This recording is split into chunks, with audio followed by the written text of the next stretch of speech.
Hi friends, type నేర్చుకోవడానికి typing ఇన్స్టిట్యూట్కి వచ్చిన సుగుణ ఆంటీతో నేను చేసిన నా చిలిపి రాచకార్యాలను ఈరోజు నేను మీతో పంచుకుంటున్నాను.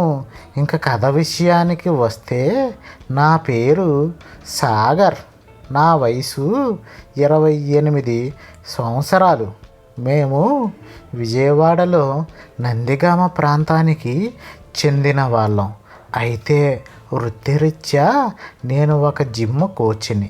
నందిగామ ప్రాంతానికి దగ్గరలో ఉన్న రుద్రవరంలో నేను నా జిమ్ని నడుపుతున్నాను.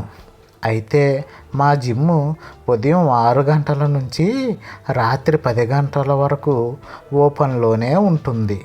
అయితే రోజు వచ్చే నా స్టూడెంట్స్ నా దగ్గర జిమ్ ఎక్సర్సైజ్ పాఠాలను నేర్చుకుని వెళుతూ ఉండేవారు.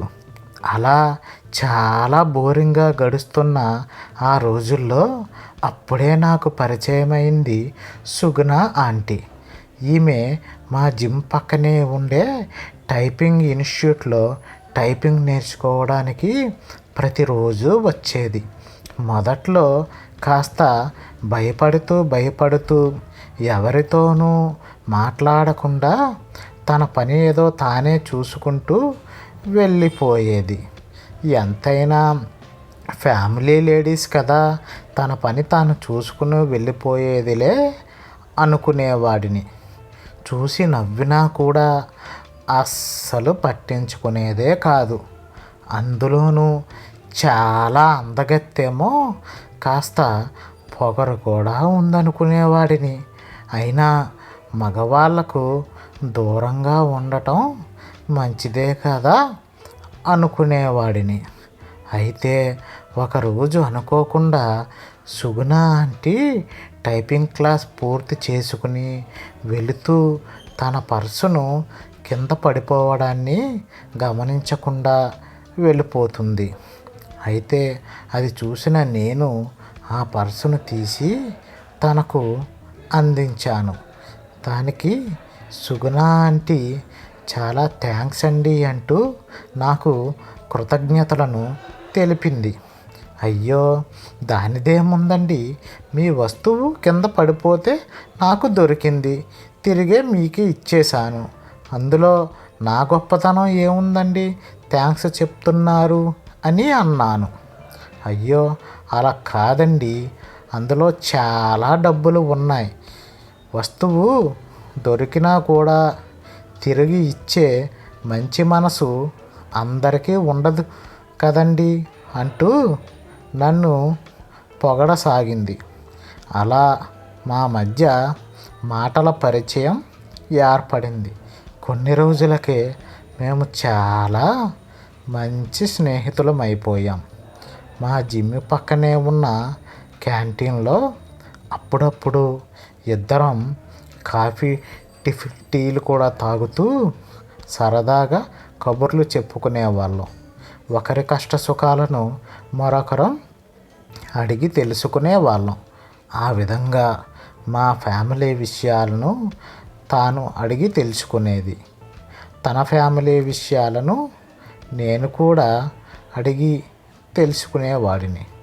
పాపం సుగుణ ఆంటీ చిన్నప్పటి నుంచి ఎంతో అల్లారు ముద్దుగా వాళ్ళ తల్లిదండ్రులు పెంచుకొని, తీరా పెళ్లి చేసే విషయానికి వచ్చినప్పుడు మేక కసాయివాడినే నమ్ముతుంది అన్నట్టుగా ఒక తాగుబోతుకు ఇచ్చి పెళ్లి చేశారంట.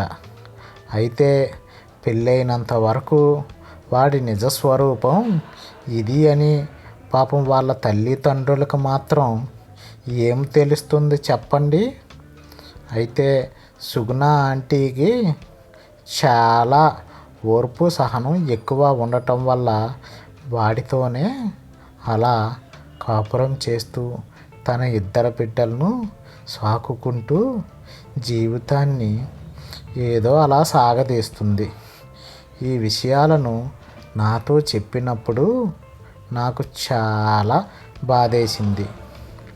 అయితే వాళ్ళ హస్బెండ్ వాచ్మెన్ డ్యూటీ చేస్తుంటాడని వచ్చిన జీతంలో సగం డబ్బును వాడి జల్సాలకే వాడుకుంటాడని చెబుతూ వాపోయింది.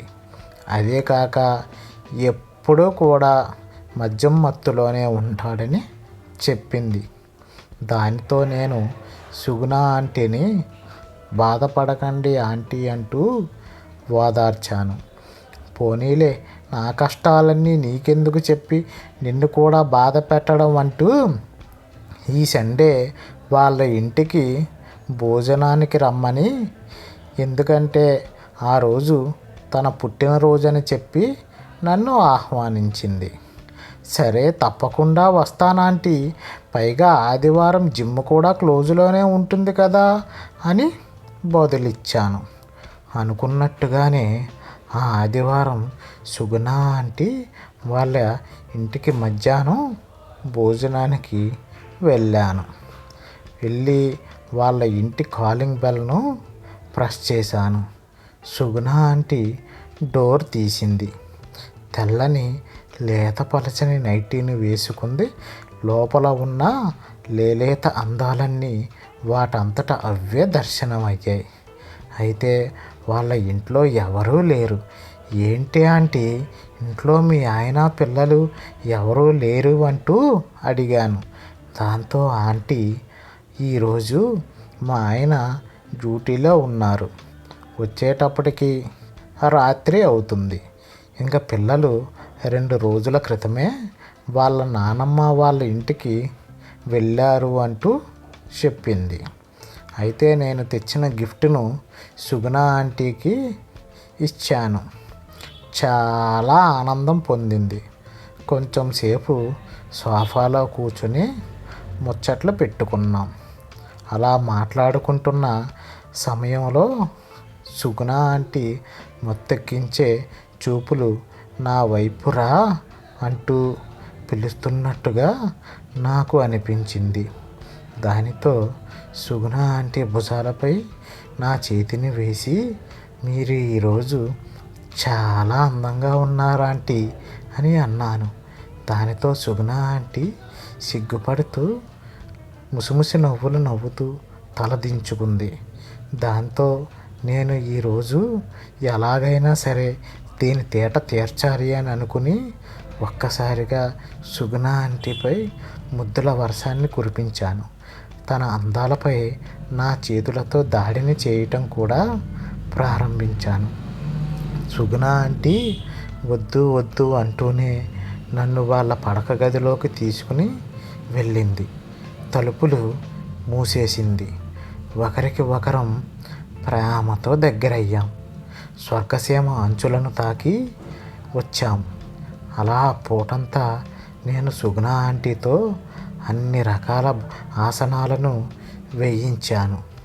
తన భర్త ద్వారా పొందుతున్న బాధలకు నాకు వీలైనంత ఓదార్పు యాత్రను కలిగించాను. ఇట్లు మీ సాగర్. ఓకే ఫ్రెండ్స్, ఈరోజుకైతే ఇదేనండి మన స్టోరీ. మా వీడియో కనుక మీకు నచ్చినట్టయితే లైక్ చేయండి, షేర్ చేయండి, సబ్స్క్రైబ్ చేయడం మాత్రం మర్చిపోకండి.